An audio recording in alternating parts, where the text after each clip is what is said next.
श्री गुरु चरण सरोज रज, निज मन मुकुरु सुधारि। बरनउँ रघुबर बिमल जसु, जो दायकु फल चारि। बुद्धिहीन तनु जानिके, सुमिरो पवन कुमार। बल बुद्धि विद्या देहु मोहि, हरहु कलेस विकार।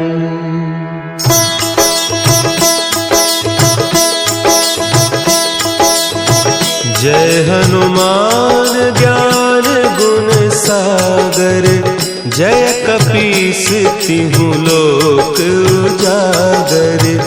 रामदूत अतुलित बल धामा, अंजनी पुत्र पवन सुत नामा।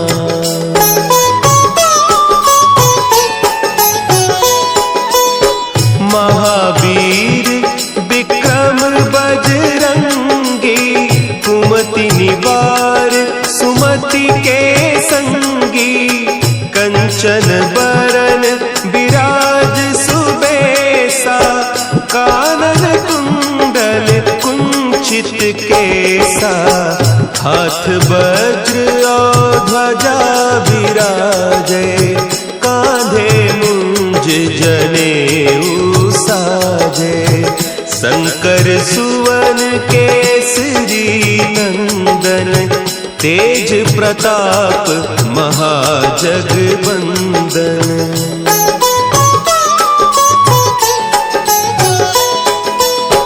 विद्यावान गुणी अति चातुर, राम काज करिबे को आतुर।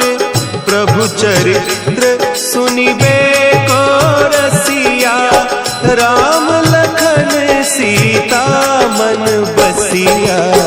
सूक्ष्म रूप धरि सियहि दिखावा, विकट रूप धरि लंक जरावा।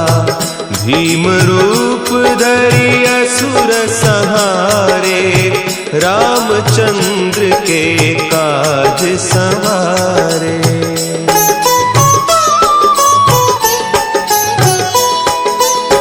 लाए सजीवन लखन जियाए, श्री रघुवीर हरषि उर लाए। रघुपति कीन्ही बहुत बड़ाई, तुम मम प्रिय भरतहि सम भाई। सहस बदन तुम्हरो जस गावें, अस कहि श्रीपति कंठ लगावें। सनकादिक ब्रह्मादि मुनीसा, नारद सारद सहित अहीसा।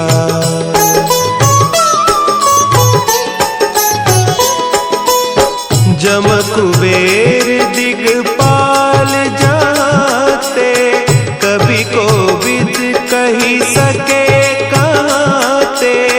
तुम उपकार सुग्रीवहि कीन्हा, राम मिलाय राजपद दीन्हा। तुम्हरो मंत्र विभीषण माना, लंकेश्वर भय सब जग जाना। जुग सहस्त्र जो जन पर भानु, लील्योताहि मधुर फल जानू।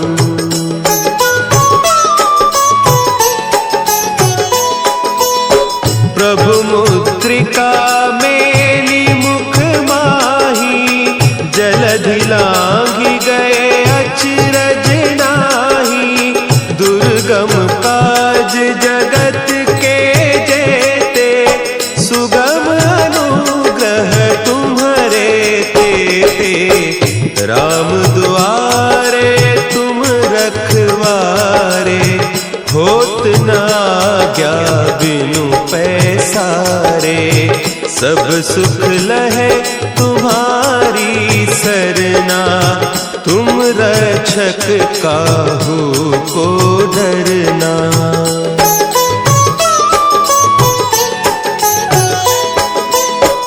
आपन तेज संभारो आपे, तीनों लोक हाँकते कांपे।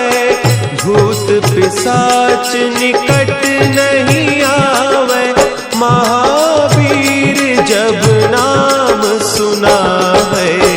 नासै रोग हरे सब पीरा, जपत निरंतर हनुमत वीरा। संकट ते हनुमान छुड़ावे, मन क्रम बचन ध्यान जो लावे।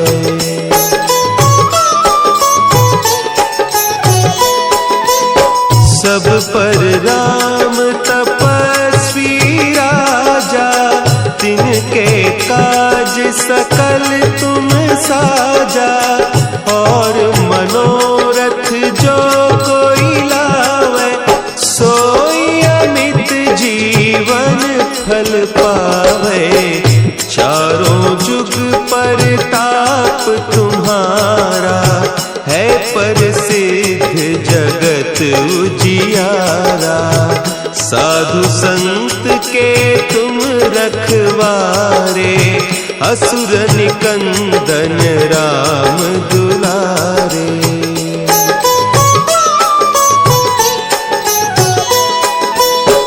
अष्ट सिद्धि नौ निधि के दाता, असवर दीन जानकी माता। राम रसायन तुम्हारे पासा, सदा रहो रघुपति के दासा। तुम्हारे भजन राम को पावे, जन्म जन्म के दुख बिसरावे।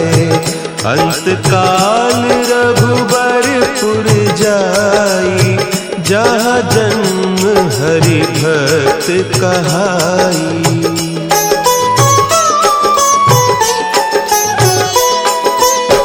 और देवता चित्त न धरई, हनुमत से सर्व सुख करई। संकट कटे मिटे सब पीरा, जो सुमिरे हनुमत बलबीरा। जय जय जय हनुमान गोसाई, कृपा करहु गुरुदेव की नाई। जो सत बार पाठ कर कोई, छूट ही बंदी महासुख होई।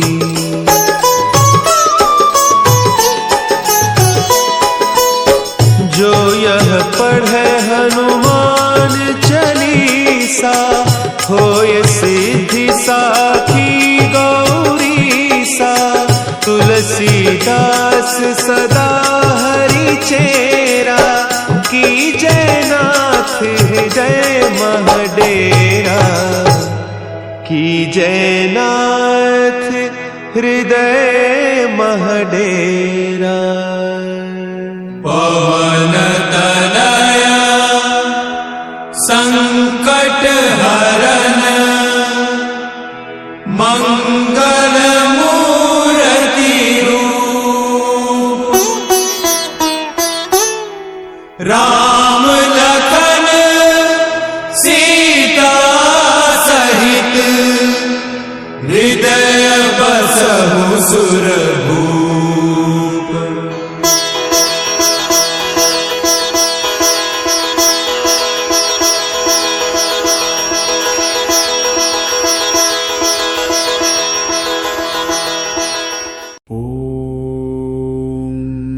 गणेशाय नमः। ॐ श्रीरामाय नमः। ॐ पञ्चमुखे हनुमते नमः। पञ्चवक्त्रं महाभीमं त्रिनेत्रं च महाबलं सिंहिकागर्भसम्भूतं हनुमन्तं नमाम्यहम्। ॐ हनुमते रक्ष रक्ष सर्वतो माम्। ॐ हनुमते रक्ष रक्ष सर्वतो माम्। पूर्वे हनुमान् कपिमुखधारी रक्षतु माम्। दक्षिणे नारसिंहवपुर्मां सदा पातु। पश्चिमे गरुडरूपवान् रक्षतु। उत्तरदिशि वराहरूप सदा रक्षतु माम्। ऊर्ध्वे हयग्रीवविग्रहः पातु मे शिरः। अधस्तात् ब्रह्मास्त्ररूपः पातु पादयुग्मं सदा मम। अष्टदिशि रक्षतु पञ्चवक्त्रः। स्वप्ने जागृति गच्छतः पश्यतः शयानम्। पश्यन्तं हसन्तं चलन्तं सर्वदा रक्षतु हनुमान् महाबलः। ॐ अञ्जनीसुताय महाबलाय रामदूताय नमः। ॐ किलकिलाय वीराय विक्रान्ताय नमो नमः। ॐ भूतप्रेतपिशाचादिनाशाय स्वाहा। ओमसि धारा कृशानुवत्कवचं मे हनुमान् स्थापयतु। रामभक्ताय रामदूताय हनुमन्ते नमः। सर्वशत्रुनिवारणाय कवचं पठेत्। रक्षां कुरु महाबाहो त्राहि त्राहि नमोऽस्तु ते। ॐ हनुमते नमः। हनुमते नमः। ॐ हनुमते नमः। हनुमते नमः।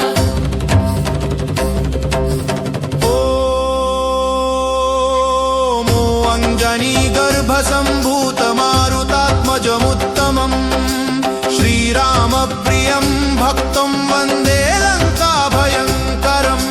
पञ्चमुखं धरं देवं हनुमन्तं नमाम्यहम्। पूर्वं तु वानरं वक्त्रं कोटिसूर्यसमं प्रभम्। दक्षिणे नारसिंहं च भयनाशं सदा स्मरेत्।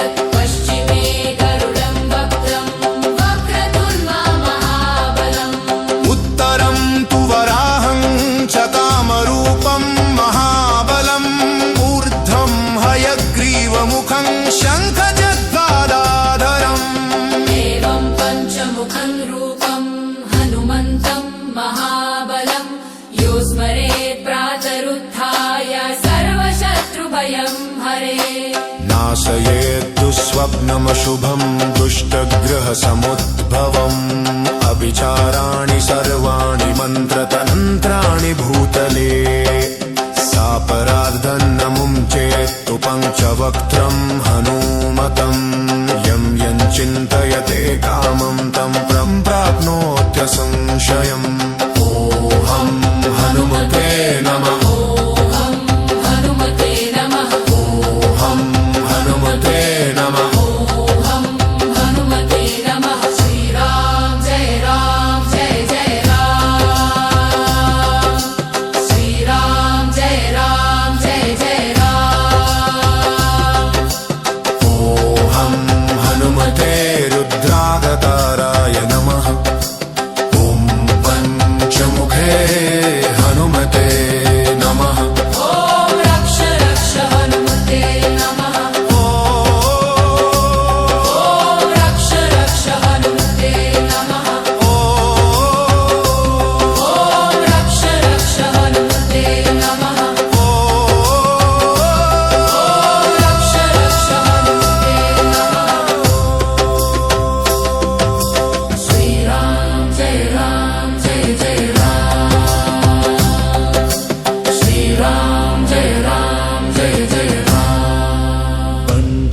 पञ्चवक्त्रं महाभीमं त्रिनेत्रं च महाबलं सिंहिकागर्भसम्भूतं हनुमन्तं नमाम्यहम् ॐ हनुमते रक्ष रक्ष सर्वतो माम् ॐ हनुमते रक्ष रक्ष सर्वतो माम् पूर्वे हनुमान् कपिमुखधारी रक्षतु माम् दक्षिणे नारसिंहवपुर्मां सदा पातु पश्चिमे गरुडरूपवान् रक्षतु उत्तरदिशि वराहरूप सदा रक्षतु माम् ऊर्ध्वे हयग्रीवविग्रहः पातु मे शिरः अधस्तात् ब्रह्मास्त्ररूपः पातु पादयुग्मं सदा मम अष्टदिशि रक्षतु पञ्चवक्त्रः स्वप्ने जागृति गच्छतः पश्यतः शयानम् पश्यन्तं हसन्तं चलन्तं सर्वदा रक्षतु हनुमान् महाबलः ॐ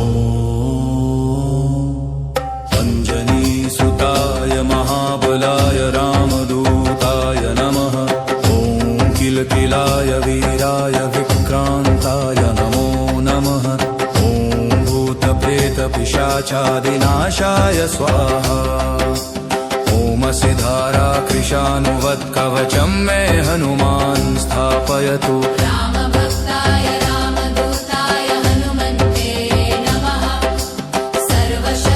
सर्वशत्रुनिवारणाय कवचं पठेत् रक्षां कुरु महाबाहो त्राहि त्राहि नमोऽस्तु ते ॐ हनुमते नमः हनुमते नमः हनुमते नमः हनुमते नमः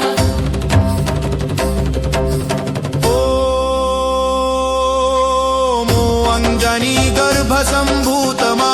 अञ्जनीगर्भसम्भूतमारुतात्मजमुत्तमम् श्रीरामप्रियं भक्तं वन्दे लङ्काभयङ्करम् पञ्चमुखं धरं देवं हनुमन्तं नमाम्यहम् पूर्वं तु वानरं वक्त्रं कोटिसूर्यसमं प्रभम् दक्षिणे नारसिंहं च भयनाशं सदा स्मरेत् पश्चिमे गरुडं वक्त्रं वक्रतुण्डमहाबलम् उत्तरं तु वराहं च कामरूपं महाबलम् ऊर्ध्वं हयग्रीवमुखं शङ्खचक्रादाधरम् एवं पञ्चमुखं रूपं हनुमन्तं महाबलं यो स्मरेत् प्रातरुत्थाय सर्वशत्रुभयं हरेत् नाशयेत्तु स्वप्नमशुभं दुष्टग्रहसमुद्भवम् अभिचाराणि सर्वाणि मन्त्रतन्त्राणि भूतले सापरार्धन्नमुं चेत्तु पञ्चवक्त्रं हनूमतं यं चिन्तयते कामं तं प्राप्नोत्यसंशयम् ॐ हनुमते नमः हनुमते नमः हनुमते नमः हनुमते नमः श्रीराम जय जय राम श्रीराम जय जय राम ॐ हनुमते रुद्रागताराय नमः ॐ पञ्चमुखे हनुमते नमः ॐ रक्ष रक्ष हनुमते नमः ॐ रक्ष रक्ष हनुमते नमः ॐ रक्ष रक्ष हनुमते नमः ॐ रक्ष रक्ष हनुमते नमः श्रीराम जय राम श्रीराम जय जय राम पञ्चवक्त्रं महाभीमं त्रिनेत्रं च महाबलं सिंहिकागर्भसम्भूतं हनुमन्तं नमाम्यहम् ॐ हनुमते रक्ष रक्ष सर्वतो माम्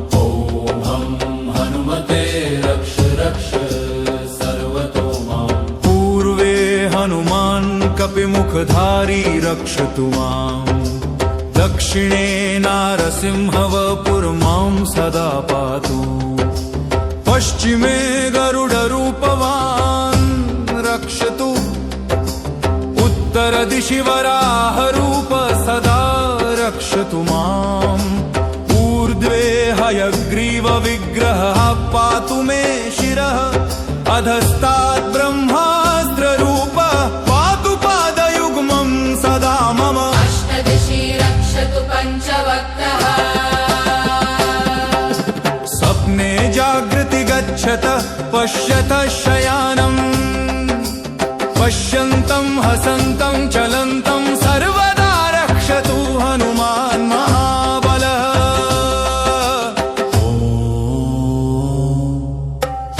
अञ्जनीसुताय महाबलाय रामदूताय नमः ॐ किलकिलाय वीराय विक्रान्ताय नमो नमः ॐ भूतप्रेतपिशाचादिनाशाय स्वाहा ओमसि धाराकृशानुवत्कवचं मे हनुमान् स्थापयतु रामभक्ताय रामदूताय हनुमन्ते नमः सर्वशत्रुनिवारणाय कवचं पठेत् रक्षां कुरु महाबाहो त्राहि त्राहि नमोऽस्तु ते ॐ हनुमते नमः हनुमते नमः ॐ हनुमते नमः हनुमते नमः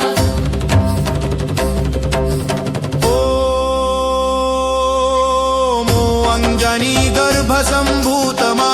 अञ्जनीगर्भसम्भूतमारुतात्मजमुत्तमम् श्रीरामप्रियं भक्तं वन्दे लङ्काभयङ्करम् पञ्चमुखं धरं देवं हनुमन्तं नमाम्यहम् पूर्वं तु वानरं वक्त्रं कोटिसूर्यसमं प्रभम् दक्षिणे नारसिंहं च भयनाशं सदा स्मरेत् पश्चिमे गरुडं वक्त्रं वक्रतुण्डं महाबलम् उत्तरं तु वराहं च कामरूपं महाबलम् ऊर्ध्वं हयग्रीवमुखं शङ्खचक्रादाधरम् एवं पञ्चमुखं रूपं हनुमन्तं महाबलं यो स्मरेत् प्रातरुत्थाय सर्वशत्रुभयं हरेत् नाशयेद् स्वप्नमशुभं दुष्टग्रहसमुद्भवम् अभिचाराणि सर्वाणि मन्त्रतन्त्राणि भूतले सापरार्धन्नमुं चेत्तु पञ्चवक्त्रं हनूमतं यं चिन्तयते कामं तं प्राप्नोत्य संशयम् ॐ हनुमते नमः हनुमते नमः ॐ हनुमते नमः हनुमते नमः श्रीराम जय जय राम श्रीराम जय जय राम ॐ हनुमते रुद्रागताराय नमः ॐ पञ्चमुखे हनुमते नमः ॐ रक्ष रक्ष हनुमते नमः ॐ रक्ष रक्ष हनुमते नमः ॐ रक्ष रक्ष हनुमते नमः ॐ रक्ष रक्ष हनुमते नमः श्रीराम जय राम श्रीराम जय जय राम पञ्चवक्त्रं महाभीमं त्रिनेत्रं च महाबलं सिंहिकागर्भसम्भूतं हनुमन्तं नमाम्यहम् ॐ हनुमते रक्ष रक्ष सर्वतो माम् ॐ हनुमते रक्ष रक्ष सर्वतो माम् पूर्वे हनुमान् कपिमुखधारी रक्षतु माम् दक्षिणे नारसिंहवपुर्मां सदा पातु पश्चिमे गरुडरूपवान् रक्षतु उत्तर दिशि वराहरूप सदा रक्षतु माम् ऊर्ध्वे हयग्रीवविग्रहः पातु मे शिरः अधस्तात् ब्रह्मास्त्ररूपः पातु पादयुग्मं सदा मम अष्टदिशि रक्षतु पञ्चवक्त्रः स्वप्ने जागृति गच्छतः पश्यतः शयानम् पश्यन्तं हसन्तं चलन्तं सर्वदा रक्षतु हनुमान् महाबलः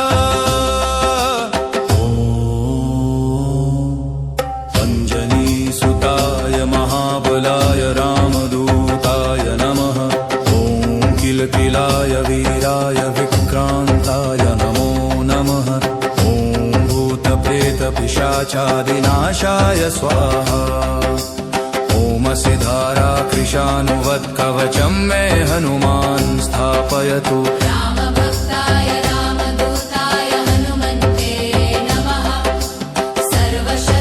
सर्वशत्रुनिवारणाय कवचं पठेत् रक्षां कुरु महाबाहो त्राहि त्राहि नमोऽस्तु ते ॐ हनुमते नमः हनुमते नमः ॐ हनुमते नमः हनुमते नमः